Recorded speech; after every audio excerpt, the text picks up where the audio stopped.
नमस्कार। कभी सोचा है कि ये दुनिया देशों में कैसे बट गई?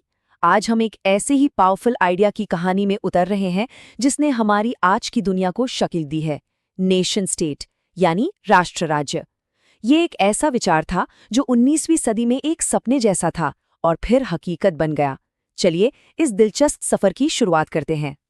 तो हमारी कहानी शुरू होती है इस कमाल की कलाकृति से।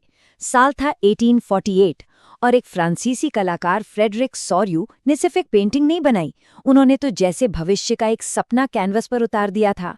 ये लोकतांत्रिक राष्ट्रों से बनी दुनिया का एक आदर्शवादी सपना था। उस जमाने के हिसाब से ये एक बहुत ही क्रांतिकारी विचार था, एक ऐसे भविष्य की झलक जिसे ज्यादातर लोग नामुमकिन मानते थे। तो सवाल ये है कि आखिर ये सपना हकीकत में कैसे बदला। आज के इस सफर में हम इसी की पड़ताल करेंगे।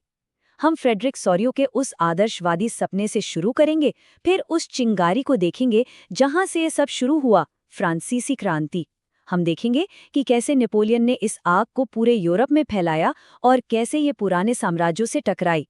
हम उस नए मिडिल क्लास के उदय को भी जानेंगे जो इस बदलाव का इंजन बना, और आखिर में इस बड़े सवाल पर गौर करेंगे कि एक राष्ट्र असल में होता क्या है। तो सबसे पहले चलिए सॉर्यू के उस सपने को थोड़ा और करीब से देखते हैं। ये सिर्फ एक खूबसूरत तस्वीर नहीं थी, ये एक बहुत मजबूत बयान था, एक नई दुनिया की उम्मीद और उस पुरानी दुनिया की आलोचना जिसे ये पीछे छोड़ना चाहता था। इस पेंटिंग में सिंबल्स की मतलब प्रतीकों की भरमार है। जरा गौर से देखिए। यूरोप और अमेरिका के लोग एक लंबे जुलूस में स्टैच्यू ऑफ लिबर्टी की ओर बढ़ रहे हैं। उसके एक हाथ में ज्ञानोदय यानी एनलाइटनमेंट की मशाल है, जो तर्क और ज्ञान का प्रतीक है, और दूसरे में इंसानी अधिकारों का घोषणा पत्र। जमीन पर जो बिखरे हुए टुकड़े हैं वो पुराने दमनकारी राजतंत्रों के टूटे हुए प्रतीक हैं, और ऊपर आसमान से ईसा मसीह और देवदूत इस नज़ारे को देख रहे हैं, जो राष्ट्रों के बीच भाईचारे का प्रतीक है। हर देश को उनके झंडों और उनकी खास राष्ट्रीय पोशाक से पहचाना जा सकता है। तो ये नया सपना किस पुरानी व्यवस्था को चुनौती दे रहा था? वो थी निरंकुशता या एब्सोल्यूटिज्म। सोचिए, एक ऐसी शासन व्यवस्था जहां एक शासक के पास अनलिमिटेड पावर हो, बिना किसी रोक टोक के। एक ऐसी सरकार जो अक्सर अपनी सेना पर टिकी होती थी और अपने लोगों पर कठोर नियंत्रण रखती थी। ये वही टूटे हुए प्रतीक थे जिन्हें सॉर्यू ने अपनी पेंटिंग में जमीन पर बिखरा हुआ दिखाया था। सॉर्यू के सपने को अक्सर यूटोपिया कहा जाता था, एक ऐसी आदर्श दुनिया की कल्पना जो असल में हो ही नहीं सकती। और ऐसा क्यों? क्योंकि सोचिए, 1848 की दुनिया कैसी थी? वो साम्राज्यों और राजशाही में बटी हुई थी। राष्ट्रों के बीच भाईचारे और लोकतंत्र का विचार इतना आदर्शवादी था कि उस वक्त ये लगभग नामुमकिन लगता था। लेकिन देखिए, हर बड़े बदलाव की, हर सपने की कहीं ना कहीं से तो शुरुआत होती है ना? राष्ट्र राज्य के इस विचार के लिए वो शुरुआत थी 1789 की फ्रांसीसी क्रांति। यहीं पर पहली बार इस विचार का बीज बोया गया था, एक ऐसा बीज जो पूरे यूरोप में फैलने वाला था। फ्रांसीसी क्रांति ने एक बहुत ही बुनियादी, एक फंडामेंटल बदलाव किया। 1789 से पहले पावर राजा के पास थी, लेकिन क्रांति ने इस पूरे आइडिया को ही पलट दिया। अब पावर राजा के हाथ से निकलकर फ्रांस के आम नागरिकों के हाथ में आ गई थी। ये ऐलान किया गया कि अब लोग ही राष्ट्र का निर्माण करेंगे और वे ही अपनी किस्मत का फैसला करेंगे। वो अब सिर्फ राजा की प्रजा नहीं थे, वे एक राष्ट्र के नागरिक थे। लेकिन सिर्फ कह देने से तो राष्ट्र बनता नहीं, लोगों को ये महसूस भी कराना पड़ता है कि वो सब एक हैं। तो क्रांतिकारियों ने ये किया कैसे? उन्होंने कुछ बड़े ही स्मार्ट कदम उठाए। सबसे पहले तो ला पात्री यानी पितृभूमि और ले सितवाया यानी नागरिक जैसे विचारों को बढ़ावा दिया, जिससे एक साझे घर की भावना पैदा हुई। फिर पुराने शाही झंडे को हटाकर नया तिरंगा झंडा अपनाया गया। एक ऐसा सिस्टम बनाया गया जहां सभी नागरिकों के लिए एक जैसे कानून हों। देश के अंदर व्यापार पर लगने वाले अलग अलग टैक्स खत्म कर दिए गए और पेरिस में बोली जाने वाली फ्रेंच को राष्ट्रीय भाषा के रूप में बढ़ावा दिया गया, ताकि सब लोग एक दूसरे से जुड़ सकें।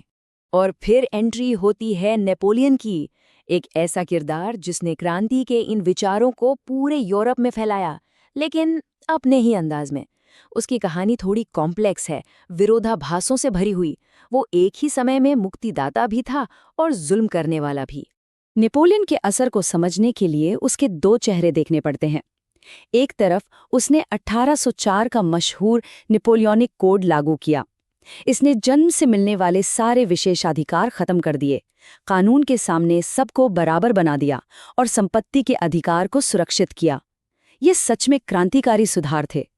लेकिन कहानी का एक दूसरा पहलू भी था। उसने टैक्स बहुत ज्यादा बढ़ा दिए, विचारों पर काबू पाने के लिए सेंसरशिप लागू की और लोगों को जबरदस्ती अपनी सेनाओं में भर्ती किया। और ये जो पेंटिंग है ना, ये उस दूसरे पहलू की पूरी कहानी बयां करती है। शुरू में तो यूरोप के कई इलाकों में लोगों ने फ्रांसीसी सेनाओं का स्वागत किया, उन्हें मुक्तिदाता माना। लेकिन ये जो उत्साह था ना, ये जल्दी दुश्मनी में बदलने लगा। लोगों को एहसास हुआ कि इस नई आज़ादी की एक कीमत है, भारी टैक्स, जबरदस्त भर्ती और विदेशी शासन। जैसा कि ये जर्मन पेंटिंग दिखाती है, जो कल तक मुक्तिदाता थे वो जल्दी हमलावर के तौर पर देखे जाने लगे। अच्छा, तो इस नए आइडिया यानी नेशन स्टेट के आने से पहले यूरोप था कैसा? सोचकर देखिए, वो दुनिया आज के नक्शे से बिल्कुल अलग थी। वो राष्ट्रों की नहीं, बल्कि बड़े बड़े बिखरे हुए साम्राज्यों की दुनिया थी। इस नक्शे को देखिए, आज हम जिन देशों को जर्मनी, इटली या स्विट्जरलैंड के नाम से जानते हैं, वो तो थे ही नहीं। इसकी जगह यूरोप छोटे छोटे राज्यों, रियासतों और विशाल मल्टीनेशनल साम्राज्यों का एक, कह सकते हैं, एक पैचवर्क था। इन साम्राज्यों में रहने वाले लोगों की कोई एक जैसी पहचान नहीं थी, वो बस एक ही राजा के अधीन रहते थे। इसका सबसे अच्छा उदाहरण है हैब्सबर्ग एम्पायर। सोचिए, एक विशाल साम्राज्य जो ऑस्ट्रिया हंगरी पर शासन करता था। इसमें एल्प्स के बर्फीले इलाके भी थे और इटली के धूप वाले प्रांत भी। ऊंचे तबके के लोग ज्यादातर जर्मन बोलते थे, जबकि बाकी लोग हंगेरियन, पोलिश और न जाने कितनी ही दूसरी भाषाएं बोलते थे। तो सवाल ये है कि इन अलग अलग लोगों को एक साथ क्या बांधता था? कोई कॉमन कल्चर या भाषा? नहीं, सिर्फ एक चीज, सम्राट के प्रति वफादारी। तो अगर पुराने साम्राज्य इतने मजबूत थे, तो फिर बदलाव आया कहाँ से? ये बदलाव किसी महल या जंग के मैदान से नहीं आया। ये आया फैक्ट्रियों से, बाजारों से, एक नई ताकत के उदय से, नया मिडिल क्लास। इस नए क्लास की अपनी एक सोच थी, एक विचारधारा थी, लिबरलिज्म यानी उदारवाद। अब उनके लिए इसका मतलब बहुत साफ था, हर व्यक्ति की आज़ादी, कानून के सामने सबके लिए बराबरी और एक ऐसी सरकार जो लोगों की सहमति से बने। मतलब जन्म से मिलने वाले सारे स्पेशल राइट्स और अमीरों के शासन का अंत। तो कौन थे ये लोग, ये नया लिबरल मिडिल क्लास? ये थे उद्योगपति, बड़े व्यापारी और प्रोफेशनल्स जैसे डॉक्टर और वकील। ये सब इंडस्ट्रियल रेवोल्यूशन की पैदाइश थे, पढ़े लिखे, एम्बिशियस और पुराने तौर तरीकों में यकीन न रखने वाले। राष्ट्रीय एकता का विचार उन्हें बहुत पसंद आया। क्यों?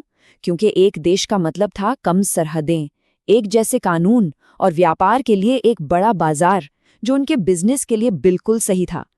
तो अभी तक हमने इतिहास की बात की, क्रांतियों की, साम्राज्यों की, पर अब जरा एक गहरे, एक फिलोसॉफिकल सवाल पर आते हैं। आखिर एक राष्ट्र होता क्या है? ये सिर्फ नक्शे पर खींची एक लकीर या एक जैसी भाषा से कहीं ज्यादा है। इस सवाल का एक बहुत ही गहरा जवाब दिया था फिलोसोफर अर्नस्ट रिनन ने। उन्होंने कहा कि राष्ट्र सिर्फ जमीन का एक टुकड़ा या एक भाषा नहीं है। उनके शब्दों में, एक राष्ट्र लंबे समय के प्रयासों, त्याग और समर्पण का नतीजा होता है। अतीत में एक जैसी शान होना, वर्तमान में एक जैसी इच्छा रखना, साथ मिलकर महान काम करना और भविष्य में और भी करने की चाह रखना, यही एक जनसमूह होने की असली शर्तें हैं। और यहीं पर रेनन का सबसे जरूरी, सबसे पावरफुल आइडिया आता है। उन्होंने कहा कि एक राष्ट्र का होना रोज होने वाला जनमत संग्रह है। अब इसका मतलब क्या हुआ? इसका सीधा सा मतलब ये है कि राष्ट्र कोई ऐसी चीज नहीं जो एक बार बन गई और हमेशा के लिए पत्थर की लकीर हो गई।